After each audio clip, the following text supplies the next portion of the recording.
Dans cette unité industrielle située à Casablanca, on produit annuellement près de 300 000 paires de chaussures destinées à l'export. Comme toutes les entreprises du secteur, cette société a constaté une baisse des demandes issues des marchés traditionnels européens. Face à la crise en Europe, cette entreprise se tourne vers le marché asiatique qui représente aujourd'hui 35% de son chiffre d'affaires. Japon, Corée du Sud et la Chine populaire.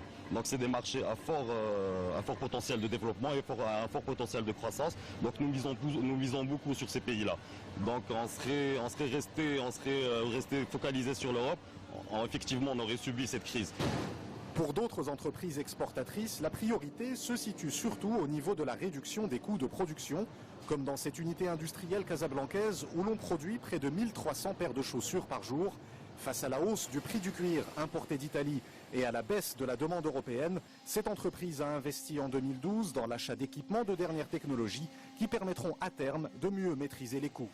Des machines de haute technologie, par exemple, la coupe assistée par ordinateur, une machine pour la broche.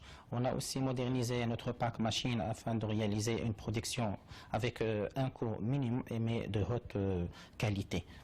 Si certaines entreprises tirent leur épingle du jeu, ce n'est pas le cas de toutes les sociétés de production de chaussures qui sont près de 240. Pour la Fédération marocaine des industries du cuir, la crise des marchés européens a pour conséquence d'enrayer le processus de modernisation du secteur. On avait commencé donc à travailler dans ce sens, mais malheureusement avec la crise, donc il y a moins de moyens pour aller, parce que faire son produit fini demande des financements, demande beaucoup d'investissements.